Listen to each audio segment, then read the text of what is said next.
ฮัลโหลเจ้าสบายดีสำหรับมื้อนี้ข้าพเจ้าก็จะมีในหัวข้อเกี่ยวกับว่า Facebook มาแชร์ให้ทุกคนรับทราบเนาะเกี่ยวกับว่าเราจะสังเกต Facebook ของเราแนวใดเมื่อเวลาว่า Facebook ของเราหากมีการว่า hack เนาะถูก hack หรือว่าแล้วก็อันหนึ่งอันสองมาว่าอันนี้ก็จะมาแชร์เกี่ยวกับบางวิธีการที่ว่าเราควรจะป้องกัน Facebook ของเราจั่งใดอ่า ดังที่เรารับรู้กันว่าคือในปัจจุบันนี้ว่าการใช้เฟซบุ๊กของคนลาวเราก็ค่อนข้างจะหลายเนาะบ่เฉพาะแต่คนลาวเราอาจจะเป็นประเทศเพื่อนบ้านหรือว่าอื่นๆเขาเจ้าก็นำใช้เฟซบุ๊กเป็นส่วนใหญ่เพราะฉะนั้นในมื้อนี้เนาะข้าพเจ้าก็จะมาแชร์ว่าข้อมูลเล็กๆน้อยๆเกี่ยวกับเฟซบุ๊กของพวกเราเนาะตัวอย่างคือในนี้เนาะเฟซบุ๊กของ ข้าพเจ้าเองเนาะข้าพเจ้าจะเอาเฟซบุ๊กของข้าพเจ้าเป็นตัวแบบในการว่าแนะนำแล้วก็แชร์ทุกคนในมื้อนี้เนาะอ่าโอเคเพื่อบ่เป็นการเสียเวลาเราจะเข้าไปเลยเนาะอ่าอันที่1เนาะเราจะสังเกตแนวใดในกรณีถ้าว่าเราสังเกตเห็นว่าอ่าเฟซบุ๊กของเราหั้นถูก hack เนาะเราจะสังเกตแนวใดเนาะโอเคถือว่าในนี้ก็เป็นการแชร์ซื่อๆเนาะก็อาจจะมีหลายๆอันที่ว่าวิธีการต่างๆแต่ว่าอันนี้ก็เป็นแบบเพียงตั้งแต่บางวิธีเท่านั้นที่ว่าข้าพเจ้าเอามาแชร์ให้ทุกคนรับทราบกันเนาะคืออันที่1เนาะให้เราเข้ามาที่เวลาเราล็อกอินเข้ามาในหน้าเฟซบุ๊กของเราแล้วแม่นบ่เราจะเข้ามาที่อยู่บอนสามเหลี่ยมแล้วก็ปิ่นกลับลงนี้เนาะแล้วให้ทุกคนเข้าไปที่บอน set up เนาะsetting เนาะ โอเคเนาะแต่ว่าอันนี้ข้าพเจ้าจะเฮ็ดเป็นภาษาอังกฤษเพราะว่ามันจะเว้าสบายแหน่เนาะโดยเฉพาะโอเคเราจะเข้าไป setting เวลาเราเข้ามา setting ปึ๊บแล้วเราจะเข้ามาที่บอนว่า security and login เนาะในนี้เนาะเราจะมาสังเกตเห็นว่าว่า where you log in it เนาะความหมายในที่ตัวนี้ความหมายว่าเราหั้นล็อกอินใส่เฟซบุ๊กเราอยู่ไสหรือว่าอยู่ตอนใดเนาะโดยเฉพาะคือข้าพเจ้าเนาะส่วนหลายก็ใช้ล็อกอินว่าเฉพาะ iPad บ่หรือ iPhone หรือว่าใช้ Mac จังซี่เนาะอันนี้เราสังเกตเห็นว่าถ้าว่ากรณีสมมุติว่าอ่าหากเฟซบุ๊กของเราหั้นหากถูกใช้อยู่ในสถานที่ใดสถานหนึ่งที่ว่าบ่อนที่ว่าเราบ่ได้ใช้จังซี่เนาะแสดงว่านั้นเฟซบุ๊กของเราอาจจะถูกบุคคลอื่นเอาไปนำใช้เนาะเพราะฉะนั้นเราควรจะแบบตัดหรือว่าว่า active หรือว่าอิหยังต่างๆมันจะมีปุ่มสีเขียวขึ้นมานี่เนาะเพื่อว่าบ่งบอกว่าคือในปัจจุบันนี้แม่นว่าข้าพเจ้ากำลังใช้อยู่ก็คืออยู่บอนที่ข้าพเจ้ากำลังเปิดเฟซบุ๊กนี้เนาะแม่นว่าจะใช้อยู่ในเครื่อง Mark เนาะสถานที่แม่นเวียดนามถือว่า active now มันกำลังใช้อยู่เนาะ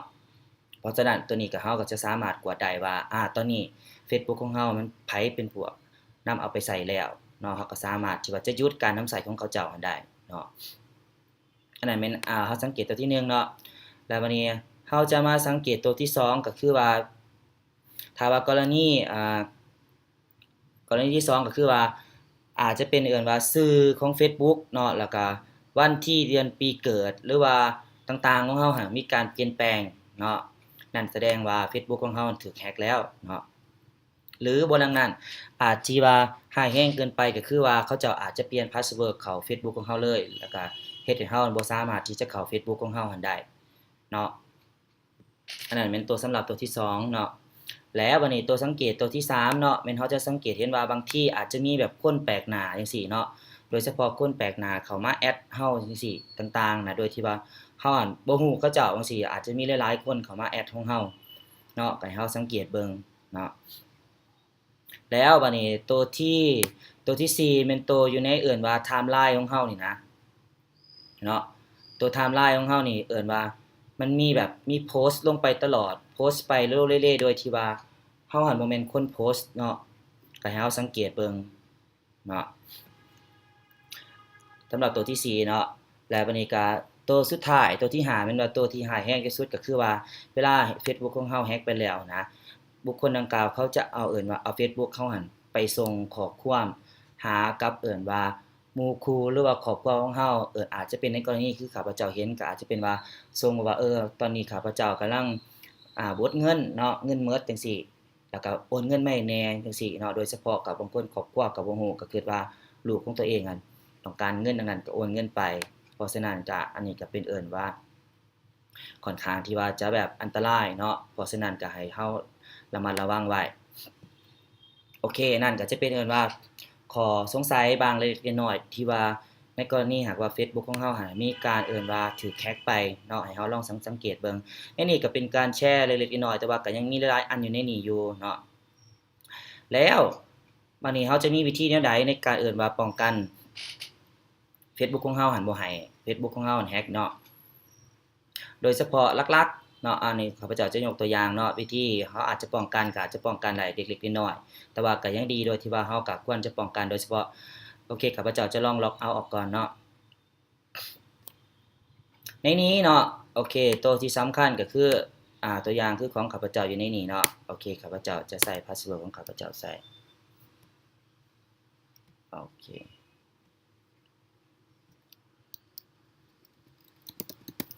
ในนี้โดยเฉพาะเขาจะว่าห้ามเราตัวนี้เด็ดขาดเนาะห้ามตัว remember password นี่โดยเฉพาะเราเอาไปใส่อยู่บนอื่นหรือว่าใส่อยู่บนห้องการหรือว่าใส่คอมสาธารณรัฐต่างๆที่ว่าบ่แม่นคอมของเราหั่นให้เราปลดตัว remember password นี่ออกเนาะเพราะว่าจะบ่ให้มันเจอ password เนาะเราจะบ่ต้องคลิกตัวนี้แล้วเราล็อกอินเข้ามาเนาะเราก็จะสามารถเข้ามา Facebook ของเราเนาะเวลาเราเข้ามา Facebook ของเราแล้วเนาะให้เราเข้ามาอยู่บนที่ปุ่มสามเหลี่ยมกลับหลังลงนี้เนาะให้เราเข้ามาที่บนค่า setting นี้เนาะในค่า setting นี่ให้เราเข้ามาที่ค่า security and login เนาะในนี้เนาะสำหรับโซนตัวนี้เนาะความหมายว่าrecommend นี่ความหมายเขาจะบอกว่าเวลามีปัญหาต่างๆเนาะหรือว่าเกิดปัญหาต่างๆเราอาจจะให้เราส่งข้อมูลเข้าหาเอิ้นว่าอีเมลเนาะหรือบ่ดังนั้นก็อาจจะส่งเข้าหาเอิ้นว่าโมบายโฟนของเราก็ได้คืออยู่ในนี้เนาะเราอาจจะส่งเข้าหาโมบายโฟนหยังต่างๆเราก็แอดโมบายโฟนเข้าเนาะตัวนี้แม่น enter email เนาะเราก็ enter อีเมลของเราเข้าเพื่อว่าเวลาแบบว่าหากว่ามันเกิดมีปัญหาต่างๆ Facebook ก็จะส่งข้อมูลต่างๆเข้าไปหาอยู่ในอีเมลของเราแล้วก็บางทีก็อาจจะส่งเข้าโฟนก็ได้เนาะคือในนี้เนาะข้าพเจ้าก็อาจจะแอดโฟนเข้าเนาะเปลี่ยนเข้ามาเป็นตัวนี้แม่นเบอร์เก่าแล้วเนาะอยู่ประเทศลาวพุ่นเนาะแต่ว่าปัจจุบันนี้ก็ลองมาใส่บ่ได้เปลี่ยนโดนแล้วคือกันเนาะก็มาเปลี่ยนเป็นอยู่ที่เวียดนามนี่เองเนาะโอเคแล้วเราก็ continue ตัวนี้ความหมายว่า you have already confirmed that number ความหมายว่าแต่ก่อนข้าพเจ้าได้ใส่แล้วเทื่อนึงอันนี้เป็นข้าพเจ้ายกตัวอย่างให้เบิ่งซื่อๆเนาะโอเคแล้วเราก็ออก cancel เนาะกลับมาใหม่อันนึงเนาะตัวนั้นอันที่2มาแล้วก็ตัวสำคัญเนาะความหมายว่าตัว password นี่นะเราควรจะเปลี่ยนตลอดเนาะโดยเฉพาะเขาเจ้าแนะนำว่าเราควรจะเปลี่ยน password ทุกๆ3เดือนเนาะแล้วก็ให้ใส่ password ที่แบบว่าคนบ่ค่อนข้างจะสามารถจื้อได้เนาะตัวนี้สำคัญต้องได้เปลี่ยน password ตลอดเนาะเพราะว่าคันเรา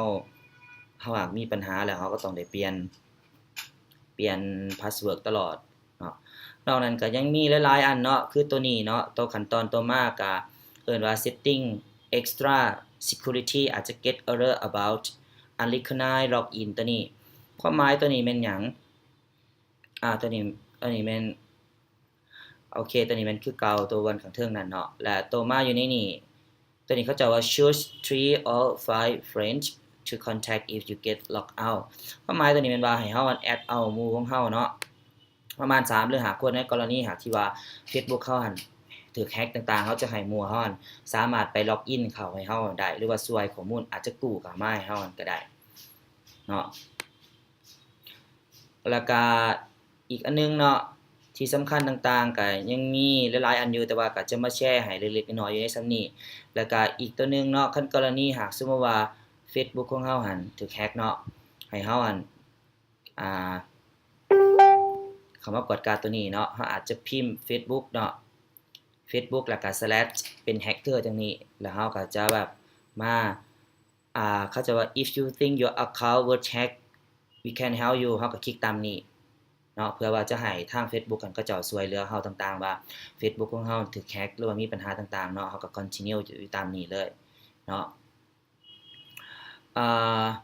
โอเคก็สิแชร์เพียงส่ำนี้เนาะเพราะว่า แต่ว่าก็ยังมีหลายๆอันอยู่ดอกแต่ว่ามื้อนี้ก็สิมาแชร์เพียงแต่ส่ำนี้ก่อนเนาะสำหรับทุกคนที่ว่ามักใช้เฟซบุ๊กตลอดเพราะว่าบ่ว่าจะเป็นเด็กน้อยผู้ใหญ่อิหยังต่างๆก็ถือว่าจะใช้เฟซบุ๊กเป็นหลักเนาะเราก็ควรจะระมัดระวังว่าเฟซบุ๊กก็คือเป็นอันนั้นเป็นเอิ้นว่าเป็นอะเคาน์ต์เราอันหนึ่งถ้าว่าถูกแฮ็กเกอร์ไปแล้วก็ค่อนข้างจะเสียหายหรือเอิ้นว่า memory รูปภาพความจดจำต่างๆของเราอยู่ในเฟซบุ๊กก็จะแบบถูกเขาเจ้าเอาไปเนาะ โอเคก็สิมีส่ำนี้เนาะแล้วก็โอกาสหน้าหากว่ามีหยังดีๆข้าพเจ้าก็จะมาแชร์ให้ทุกคนฟังนำกันอีกโอเคเนาะขอบใจหลายๆบ๊ายบายเจอกันใหม่ในคลิปหน้า See you later บ๊าย